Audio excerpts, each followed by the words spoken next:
I'm Sapyasmani, and you're watching another episode of the Fulbright Women Podcast Season 1, where we bring to you the brightest women of Pakistan and share some of the amazing work that they're doing in their fields.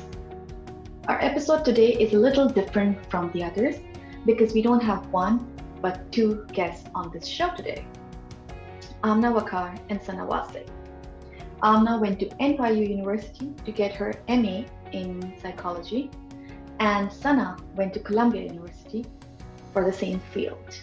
Why do we have both of them together on our show today? It's because they are co-founders of Zavia Mental Health Services, a platform they created to raise awareness about mental health issues in the society, and they cater both to individuals as well as corporations. Let's talk to them. Hi Amna and Sana, how are you? Hi, we're Hi. good. Thank you for having us. No, thank you for having, just joining our podcast today because that's what I was just telling everyone. This is a little different than what we've been doing in this season. Usually we just have one guest, but it was important for both of you to be, participating in our conversation today. So I guess that should be my first question. Two women coming from very different backgrounds, going to two very different schools, NYU and Columbia, but studying the same field. How different or similar did you find the strategies and the system in your respective schools? Right. So I think I'll just, of course, I'll talk about my experience with Teachers College, Columbia University, and Amna can speak for her experience with NYU. So with Teachers College, I think what sold me to the program was it was a psychological counseling program. So it was a EDM, a Master's in Education.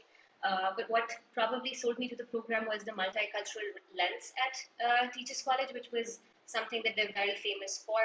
So the idea of diversity and going into a place which was offering me something that I could apply back in my environment as well was something that was really motivating and maybe capturing for me. I think in terms of the program overall, I think definitely most of the courses we studied were possibly similar, but my degree was geared towards school counseling. So I worked with a population which was children, adolescents, and young adults. So I think with the population that I work with at Zavia right now as well, and within my other job, that's mostly children, adolescents, and young adults. What about you, Amna? Right. So I think that Sana and I were discussing that most counseling programs do have a lot of overlapping, approach towards counseling. What appealed in NYU for me was mainly that they highlighted the social justice aspect a lot. And even when I was applying for the Fulbright, one of the things that I really wanted to work towards was, working with women who are survivors of gender-based violence. So they also offered a couple of courses on that, and a couple of professors were doing research on that. I think that's what pulled me towards NYU. And I did it in mental health counseling, so instead of school counseling. So my areas of expertise is more with the adult population. And I think the only difference there is that if I was studying adult psychopathology, then Sana was studying maybe like the younger population in the same course. So yeah, and overall, I think we really align well on, multiculturalism, social justice, and everything. It's just that I think they highlight different aspects in their programs. Yeah. I understand. So, you know how all of our choices are basically inspired from our backgrounds, our realities, right? Um, I do remember reading it somewhere where, you said you come from very different backgrounds, right? Could you elaborate a little bit more about your individual backgrounds? Right. So I think when I was undertaking the journey for Fulbright, I was married at the time. I still am. I had two kids. I still do. So my daughters were two at the time when I applied for my journey, and I had to hear a lot of criticism from a lot of people around me living in a society like ours, where girls probably do not pursue education after their marriages, and even more so not after their kids. So, I don't think there was a backlash as such, but there was a lot of critique, there was a lot of questions around it. She's going, what is she going to do there? Is the husband going to join her? Is he going to leave behind his job? What are the kids going to do? who's going to babysit them when you both are not at home? So like all sorts of questions popped up. And I think that in itself is a big challenge. Like, this constant fear that I might fail myself and others around me, that I might not be able to make it. What if I am unable to, like, manage all these tasks? And, there's so much that comes along the way when you're managing a house, you're managing kids, you're married, and then, like, on top of it, like, educating yourself. So Yeah. I think so. There was so many layers attached to this, going for the Fulbright journey in itself, that I think it just completely, like, maybe, of course, is something that maybe differentiates a lot between our experiences, maybe. Mhm. Yeah, I think I experienced like the flip side of it, being a single woman going abroad, studying alone and everything. So I think the kind of family that I come from, not many women like think about going abroad for studies. I think that even though my cousins had set that precedence, like they were going, to the UK to study, my dad was still very adamant that, okay, I won't do that. So I think my journey was kind of, it mirrors a lot of other young women's journey, which is that, you apply and you hope for the best, and then you like, have a trial, okay, will I get to go or not? So I think my journey was more about kind of proving my mettle more than anything, that okay, I am as competent, as worthy of a higher education as my brothers, or other men in the family. Prove themselves that, look, I am competent, let me do this and I will make you proud. So I think that's where I was coming from. So when I enrolled at NYU, there was a lot of, I wouldn't say pressure to perform well from the family, but an internalized pressure that, okay, now that, I'm here, I need to make sure that I do well, and I, Yeah. take every opportunity that comes my way. So, Yeah, so in a prove way, that I it's made the right similar that, decision. Yeah. yeah. So in a way, it's similar that it's coming from a very like, these are issues that women experience primarily, but married with kids and single and Yeah. just Doesn't getting out of change much in the undergraduate. picture, Yeah. pressure So, wise. yeah. No, there are a lot of interesting points that you raised there, right? And they kind of, I want to connect them with your practice as well. We're Right. talking about agency. We're talking about the concept of identity, because a lot of times, not just with you or Sana or with you, Amna, in a lot of cases in our societies, in our Hmm. part of the world, identities are imposed on women, Right. right? They do Right. not get a chance to explore what they like or what they do not like or what do they want to be, right? And at a lot of times, I also made a film in the past about this, that for women to create their own identities, it oftentimes comes with, consequences. uh, I want you Definitely. guys to talk about how did the Fulbright journey help you find and create your own identity. Mhm. So I think I Yeah, can yeah, yeah. start there. So although I feel like I started navigating like my identity as a woman in Pakistan in undergraduate, that was the first time I was introduced to things like, oh, things that I consider cultural norms are kind of oppressing me in the process. So that that kind of started happening for me back then, but I was still, living in a cultural context which was reinforcing that, okay, you can't do this and you can only do this. This is what a good woman means. This is what a bad woman means.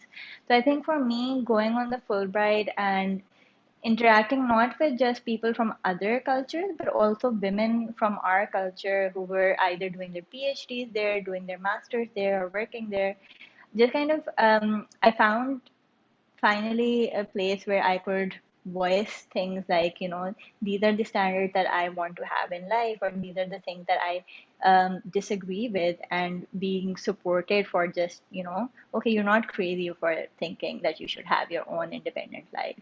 And I think for me, that was first time that it was outside, it was a vacuum from all of the noise that you get to hear here, right? Because all those women were there for the same reasons, to find their identity outside of the, family expectations, the gender roles.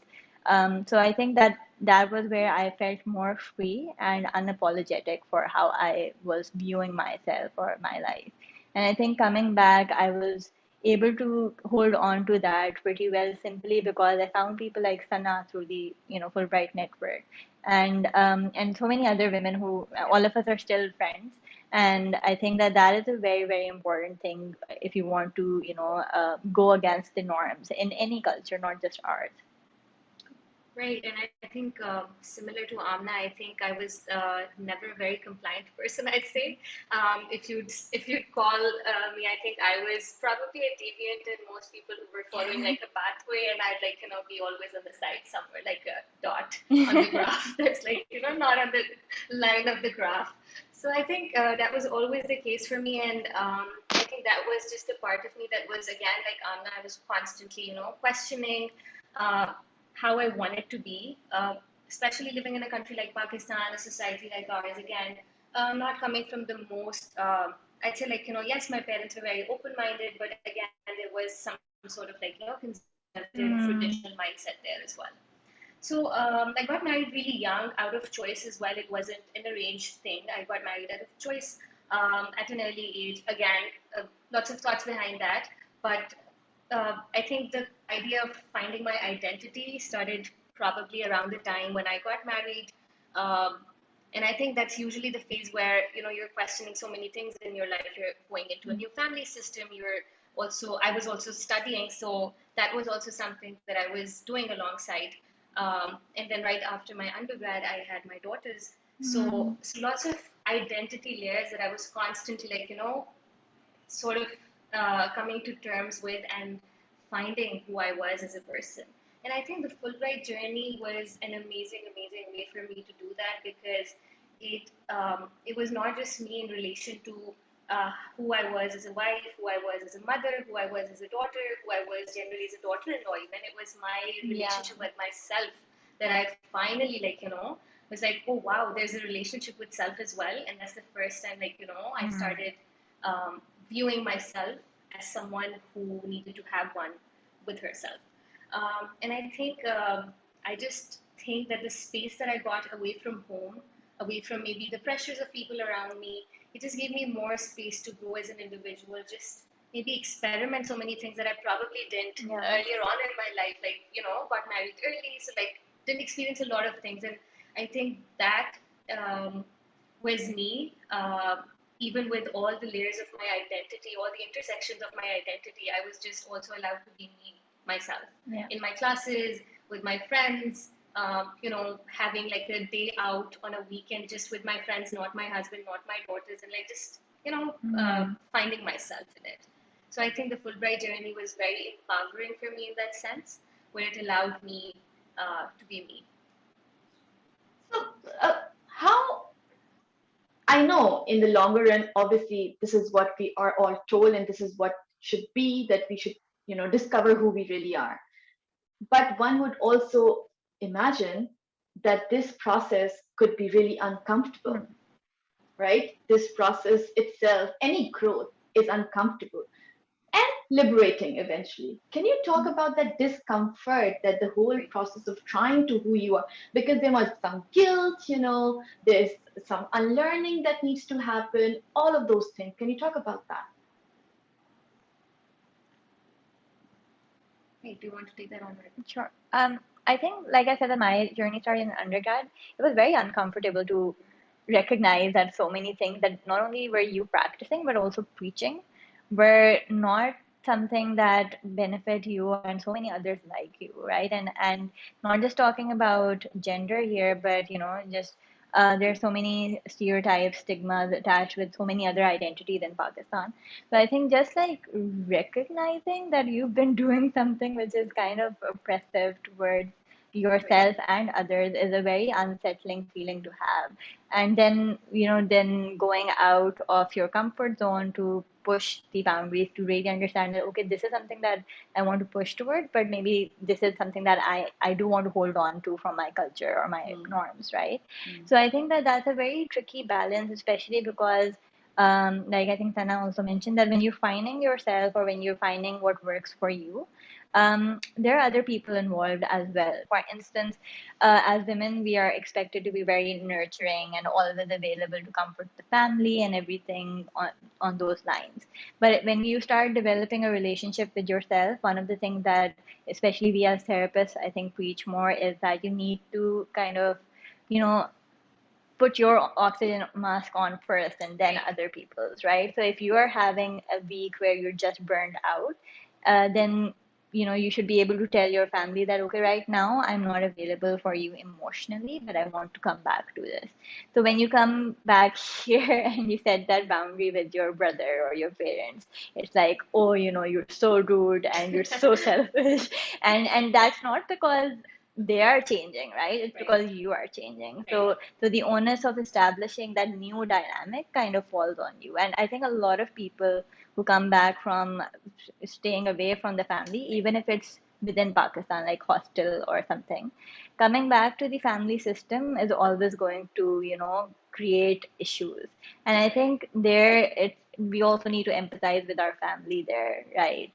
Okay, it's because this was a dynamic that was already set and we are the ones who are shaking it. So we need to give other people time to come around to it. So I think that was one of the biggest struggles that I had, to kind of give them time. And I think that you learn from each other and you grow together eventually.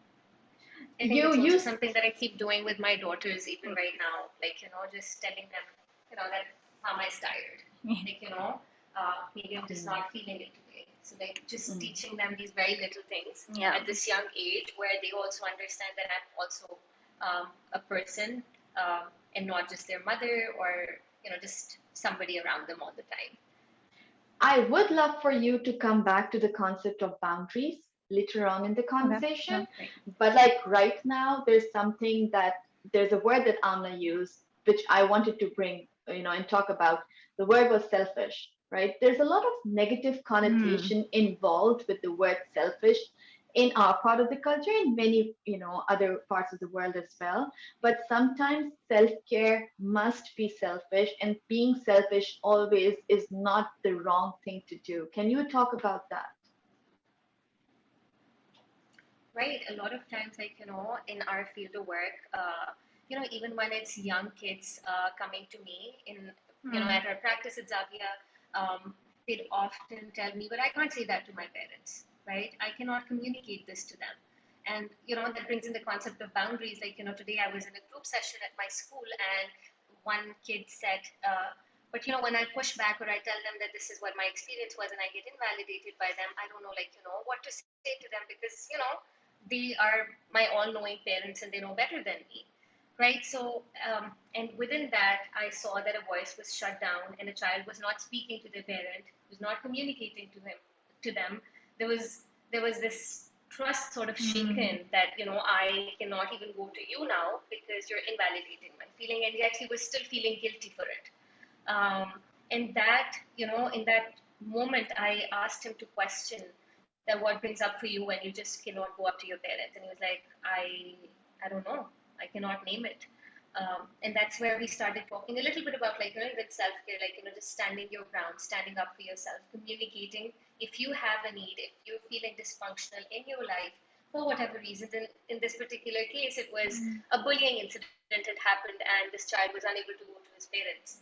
Um, and we brought in how he needed to stand his ground, he needed to bring his own needs into it, and it wasn't for him to feel the burden to carry their emotions and, like, feel guilty for even bringing up his need to his parents. He should do Yeah. so, Amna, like Yeah. Amna said, unapologetically.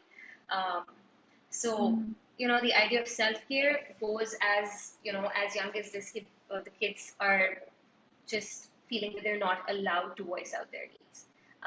And they have to feel the burden of, like, silencing their own needs just to please somebody else around them. Hmm.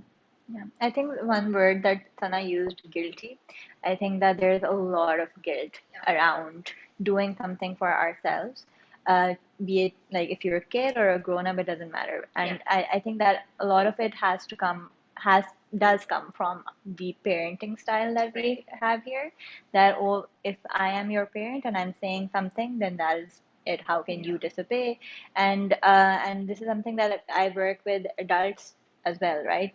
They're like 40 years old and they still feel guilty around it because it was so ingrained, right? That if you ever think about yourself and not others, and this thing that you also mentioned, that self-care is selfish, is such a misconception, right? Why does it have to be selfish? If I am saying that I don't have the headspace right now, it doesn't mean that I don't care about you and I will never like come to you to talk Right. about your problems. It just means that I won't be of any use right now. So can I Right. just like recharge and Right. And I'm just taking a moment away, maybe to like, yeah, just be with myself because I need myself first. yeah. That's right. So That's right. yeah, so I think that that is very true. That thing that you said, that is considered selfish. Yeah. I kind of, although we have been mentioning Xavier all this while, but now I kind of want to talk about Xavier, right? How did you guys come together? Were you part of the same cohort, or did you guys come back to Pakistan and then found each other? Tell me that story. How did Xavier come into being? I was just asking Amna the other day, how did we actually meet? I'm kind of like, fumbling over facts here. Yeah, And yeah, we have a like running joke that it sounds like a love story. so Yeah, we actually, it is actually going to sound very cheesy. cheesy, yeah, when we say we I want to know actually the met on love a flight. story. We actually met on a flight to Wisconsin. It was our first orientation for Fulbright. It was our first seminar that we were attending, and we were made to sit in the, Same seats, yeah, yeah, in the same row yeah. on a flight. And that's where we started talking about what we were doing, which programs were we in for, where we were at, because we both were in New York. She was way Mm, downtown, and I yeah, was way uptown for her. But yeah. so that's how we met. and Do you want and to take and, on and from it there? gets cheesier because like we had a really great time together at the conference as well with other people, and then because we were so far away we just never met. And I think we met a couple of times, and that was also because there was some leisure activity that her friends and I really liked, and so I just joined them. But other than that, we never really talked. Yeah, And so when we came back to Pakistan, I think Sana had been back for some time, but I yeah. had just come back like 2, 3 days before. And we have a mutual friend who was really close to me and her. She's also on the Fulbright, was on the Fulbright, Tara Riaz. Hi, Tara. Okay, so yeah, so she actually just invited both of us to lunch without any agenda or anything, and both of us kind of started talking about how the existing organizations that are here and the way things are working here don't really align with how we see Yeah, therapy. And we just talked about our own struggles with getting into therapy and how the stigma was so internalized that even we were struggling to go yeah, for it. yeah. So we just started talking about it, and then we were like, how about we just Start something. start something? And And a and week later, yeah, a week later we were making the logo and everything without any like concrete plan, but we just knew right. that we wanted to change the perspective around mental health and therapy in I think Pakistan. it started off as something love marriage sort, but it was super arranged when we started seeing that we don't align over a lot of things in the first year. Communication is very weird. Yes. So we didn't know what So, we'd signed up for. We just went in there but didn't know what Yeah, we'd signed up for. so basically, what I hear you say is that the universe conspired to bring you guys together. Absolutely. basically, yes. That's a true love story right there. So I want to talk about, having been working via the platform of Zavia and in your, personal capacities as well, individual capacities as well. I want to talk about the kind of mental health issues that you see most in Pakistan, in Hmm. our society. Right. I think that would be some overlapping work, but then a lot of it might not be overlapping because my age group is very different from Amna's. So I would see a lot of parents reach out to me because I work with a lot of minors as well. So parents usually would reach out to me saying that their child is maybe having difficulty sleeping, they're having nightmares, their eating patterns have changed a lot, their sleeping patterns are altered for some reason. They might be feeling that their child is not doing so great at school. They've seen uh, like a downward trend in their school performance. Maybe they're not doing socially well or academically well. Some might even come in for maybe an abuse sexual abuse that happened within their circle to their child. Um, Sometimes I'd hear kids coming in with anxiety. Sometimes Mm. they have not grieved over, Parental issues. yeah, over the death of someone. So a lot of that, and then there's a big, like, chunk of people coming in for like parental conflicts and a relationship dynamic that is probably not because parents are bad parents. It's just that their parenting is not working out and is not a good fit for their child. So recently in my work, I have since due to COVID, we are all working online. At least I am. Amna probably has her own schedule, but because of that, I was unable to work with children under 10 online. It just isn't. It just doesn't work out.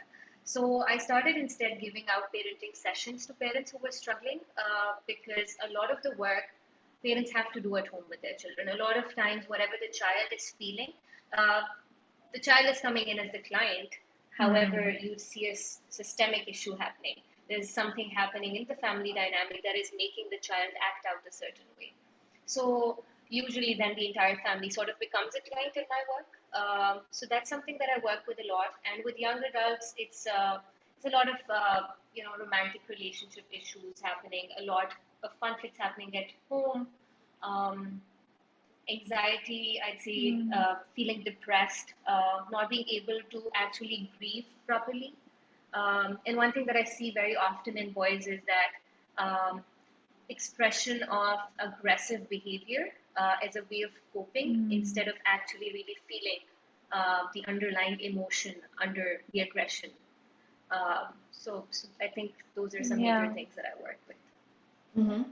So, What so about you, Amna? I like Sana said that there is overlap. So there's a lot of anxiety work that I do, and depression, and also a lot of people are still working through trauma they experienced as Yeah. children, and maybe did not get the support they needed back then, and that still is something that they carry with them, and it manifests in their everyday life. So that is something that is common. And then relational issues are very, very common. And when I say relational issues, I don't only mean romantic relationships, even though that's a big chunk of it, but just interpersonal relationships, maybe like not being able to have a good relationship with the parents.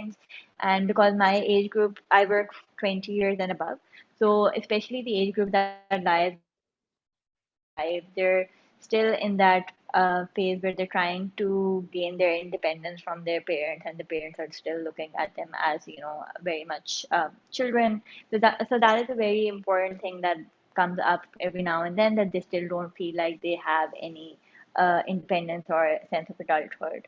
Um, Lastly, I think with women particularly, that was something that when I came back first, it was a kind of like a reverse cultural shock to work with clients who primarily were coming in with low self-esteem as a result of the rishta process, or the like not being able to get married and the pressures that come with it.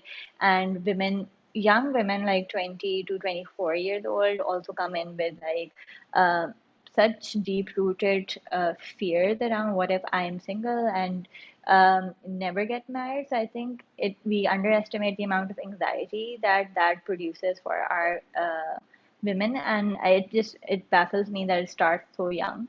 But well, it doesn't really baffle me. I think that it's pretty much there. But yeah, so that is something that I've been and of course things like gender-based violence, like domestic violence, rape cases, all of that.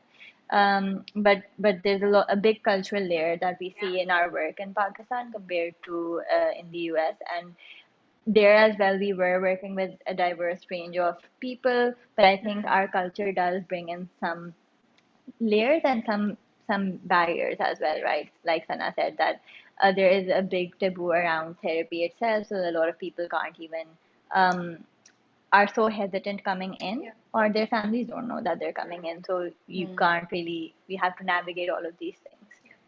Yeah, there's something that both of you mentioned, anxiety, right?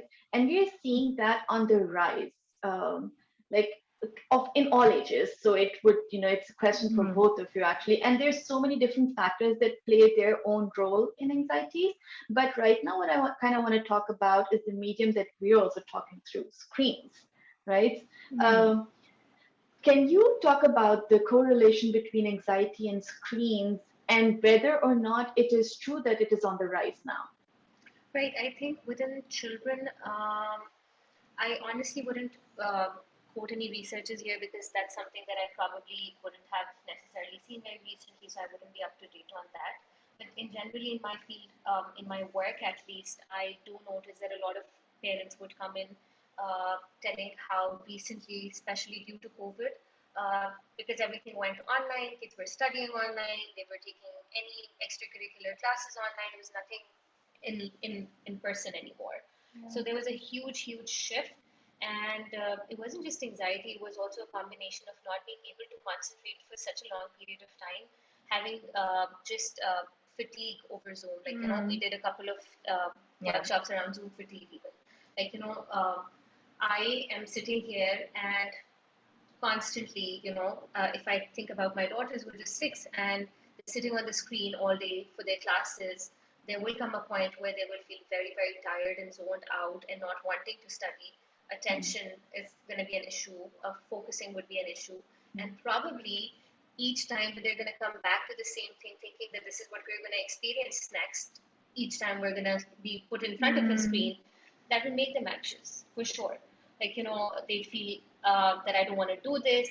They might run away from it. They might not really want to even do online classes anymore, which was a trend that we started noticing in a lot of kids that I saw. Parents would come in and tell me they don't want to take their online classes. Like they just don't want to Yeah. take an online class right now because they just feel so annoyed or frustrated or like anxious about Mm. sitting in front of it.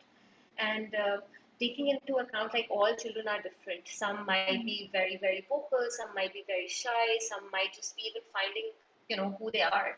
Mm. And just sitting in front of a screen and being told to be on mute, and not having Yeah. any And interaction. there's so much social isolation Right, that comes with that, right? Because right. a big part of school and college experience Yeah, is that you social interact. interaction. So, and I think like if I talk about the adult age population, that Zoom fatigue is, I think, across the board. There's no doubt about that. Then we also have a lack of exercise as a result, and there is such a big correlation between your physical activity and your mental health. And, unless people are making that effort to actually take out time to Yeah, walk around, it's actually impacting our mental health alongside. In addition to that, I think cyberbullying is a very big yeah. thing which has resulted in a lot of teen anxiety. Sorry. And something that I was actually talking to my client about recently as well is that we are constantly exposed to traumatic news Hmm. all the time, right? So if you're on your phone all the time, and if you're on Twitter or Instagram Yeah, where you're just consistently being exposed to these stories, right. there's something called secondary trauma or vicarious trauma that you can experience, which is that even though you're not going through that traumatic event, but you absorb that material so much that you kind of out of empathy start feeling those symptoms as well. And we need to recognize that we're still in the midst of a global pandemic. And although we might not think about it too much, but this is our body is still responding to that trauma. It is a trauma which we are experiencing collectively. So on top of that, you're also, consistently reading the news. If you're not reading the news, you're feeling guilty that, oh, I have the privilege to turn it off. But I would strongly advise that you don't have to completely, Yeah, step away from it, but take some breaks from time to time. That bad news is going to be there, and just because you have the privilege to switch it step off away. doesn't mean it's a bad thing. It Hmm. means that, again, you're putting your oxygen mask on, and when you are recharged, you're going to come back, and if you're an advocate or if Yeah. you're a social worker, whatever you are, that work is still going to be there. So, Mhm. yeah. Yeah. Great And that I think you. it ties into being, not being, it's not being selfish, it's your Yeah, self-care. yeah. Yeah, exactly, right? Great that you talked about COVID and the whole pandemic situation where we all have, come to terms, been forced to come to terms to the idea that we are limited in our choices, and we're all forced to stay together in the house. Whether or not you like it, you have to be there. And I want to kind of go back to something that you said a little earlier, Sana, that boys, there are all sorts of emotions that we're then, experiencing. There's aggression, there's sadness, there's overwhelming different kind of situations, right? And boys tend to show more aggression, when they get angry, perhaps. I want to kind of bring the gender lens onto it, because when you were talking about it, I was thinking girls tend to do the opposite. They more often than not shut down, right? Can you talk about that? Why? What is happening between? Why two reactions so different? Right, so I think it goes very deep into when we're developing. Uh, you know, uh, you look at a boy, and from the very first day, we start putting these stereotypical ideas into, heads for children. Like, you're a boy, you can't cry from this day onwards. Big boys don't cry. Big boys are going to take care and be protective of their sisters. Big boys are going to carry themselves out this way. Whereas for a girl, when you're looking at a girl, the first day that she's born, you tell her you're the daughter of the house. You have to make sure that you do everything right. You have to be very sensitive towards the needs of the house. You have to And help you're your mom. delicate. You're delicate. Nazuka. You have to wear a frock at all times, and you have to you have to play with a Barbie doll at all times, and just very gender stereotypical things that we've seen people do, or probably all their lives, and probably there is a change in trends right now, especially maybe since our generation is becoming parents now, maybe they're questioning all these things a little more. So I think these gender stereotypical ideas, when they go to these kids and when they're growing old, when they get older, or they're in their teenage years or preteen years, um, each time something opposite comes to them. Even when today I was talking about my group session, I was like, when I was questioning or nudging these boys or these girls in my sessions, they were constantly like, coming back with something um, to argument about, which was still supporting what they were saying. And I was like, I'm not invalidating what you're going through right now. But at the same time, these gender stereotypical ideas are so ingrained in their mindsets that anything that I said which was in an opposite direction caused some sort of reaction for them. And each time we talked about something, when it was aggression, like, we were talking about bullying, or how, like, young boys feel pressured to comply to their social circles and feel this pressure to become bullies as well. They were constantly, fighting this urge to not be a part of this out group, that we will not be a part of that circle if we were to not comply with the demands of this, group that is probably bullying. So we were constantly talking about it, and just the fear of being in that out group made them want to stay in this in group, even if it meant they were to become aggressive people, even if it meant they had to be cursing all day or hitting their counterparts, or, like, people around them. Whereas for girls, when we talked in the session, a lot of feelings came up. Each time when I was talking to a boy, they'd go to an event, they'd go to a factual thing, they'd go talk about an incident that happened, and they'd never be able to identify a feeling, which probably girls are made to do at a very young age, and even labeled as sensitive. You feel a lot. You're just, and even when boys do that, they're told you're being a girl, right? So the second you start switching, or start, like, taking up any quality that is stereotypically supposed to be a girl's or a boy's, you're constantly, like, made to shut down. Amna, before you respond to this, I kind of want, because you deal with adults, right, and relationships. Do you get this a lot when there is, issue in the paradise of relationships? Do girls or guys come up to you and talk about, this feeling of just shutting down, and despite them wanting to work towards a relationship, they can't? So how do you help them then? So I think that a lot of men that come in sessions, we do a lot of work around just naming feelings, and really, like Sana said, they usually jump into this is what I'm thinking. So Right. kind of my work is to bring them to also see, okay, what is happening in your body and how are you feeling. And I think that a lot of the modeling that your parents do is also a very big factor in how you react to things. And when I say modeling, I don't just mean the behavior that they're exhibiting, but also how they respond. So I will just mention like two types that I have consistently worked with. One is where, there is a denial that there is any feeling, right? That, oh, this doesn't matter. Yeah, this is happening in the background, but I want to talk about something else. As soon as the conversation gets difficult, they'll start cracking jokes or whatever, and it's like a defense mechanism that comes up.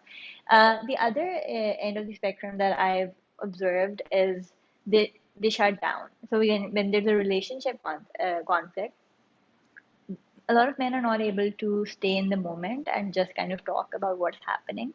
And instead, what they do is oh, I need space and I need to like walk this off.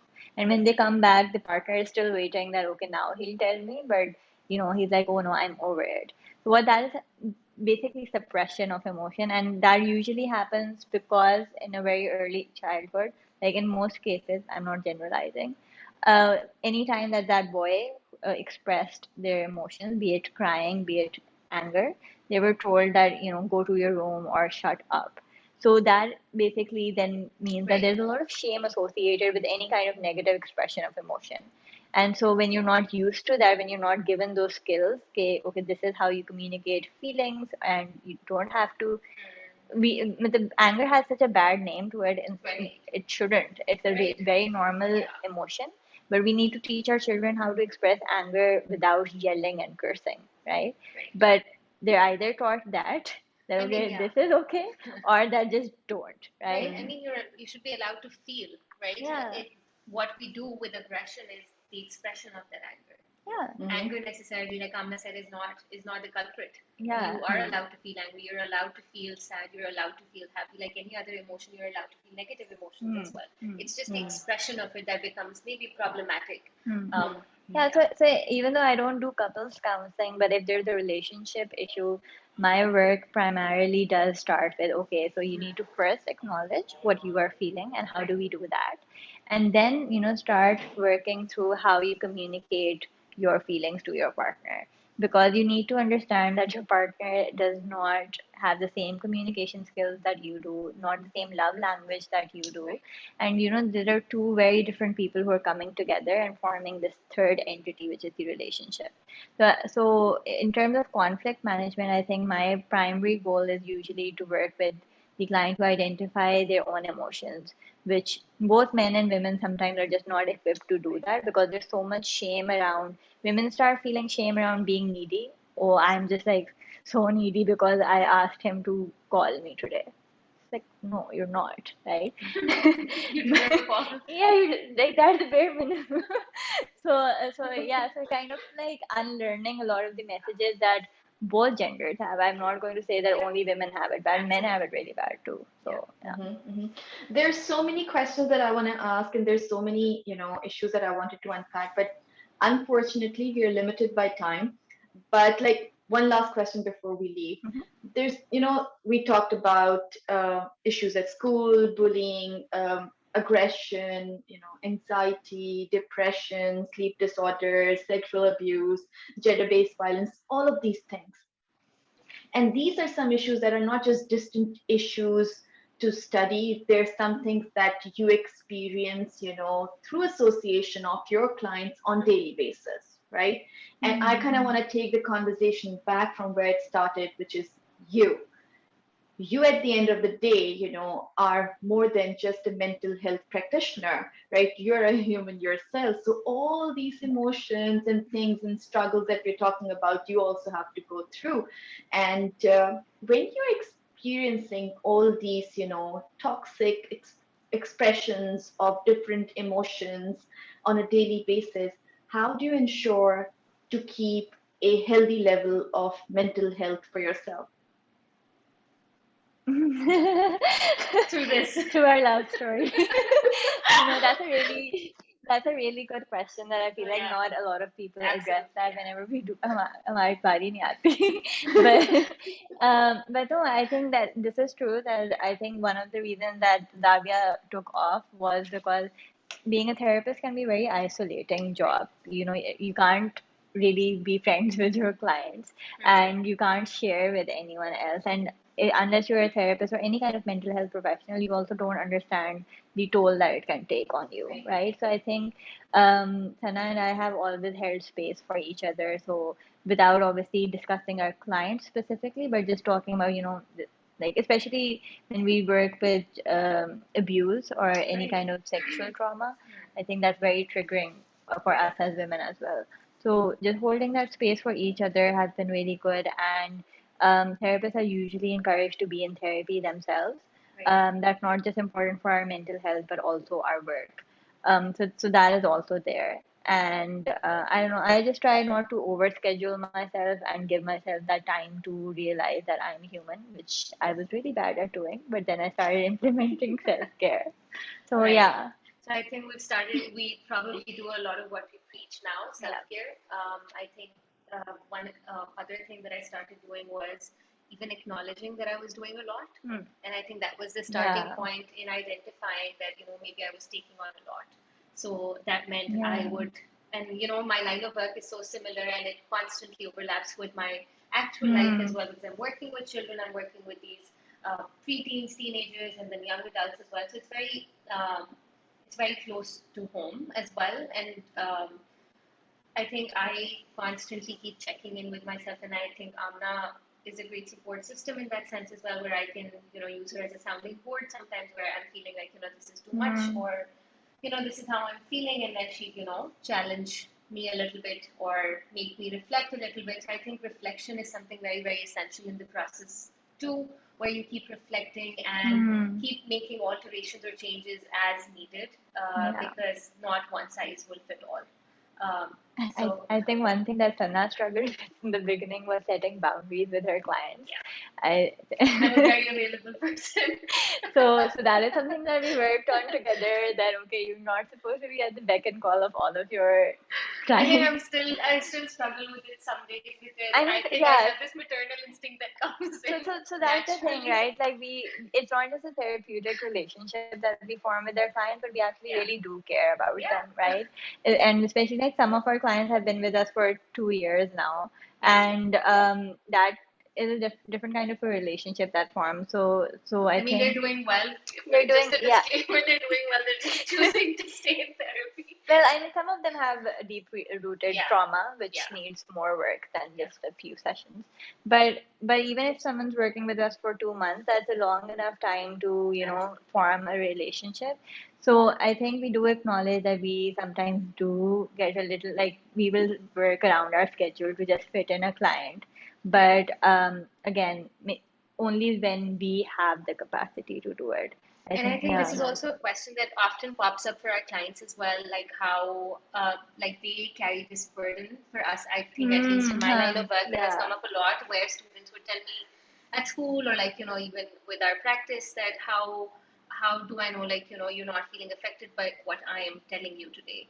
And Yeah. to that, we always tell them that you're using this space as your space, and we're trained professionals who've been trained for all of this. So that's also something Yeah.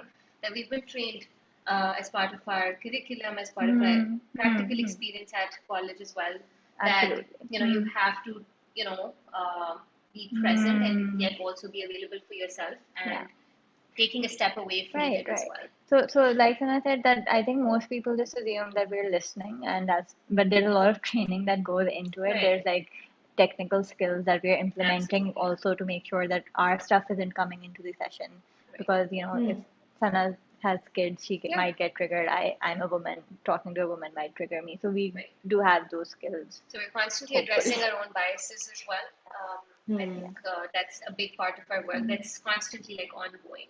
Mm-hmm. I think that's like a lifelong process, right? Because human Absolutely. emotions at the Definitely, end of the yeah. day are like such beautiful things as long as we learn to navigate through them in a healthy way, which unfortunately does not happen oftentimes. And that's why we need, you know, practitioners like you, experts like you, and then through you, a better, you know, a better community where people learn to be Mm-hmm. more in touch with their, how they're feeling and what they want to express in a healthy manner.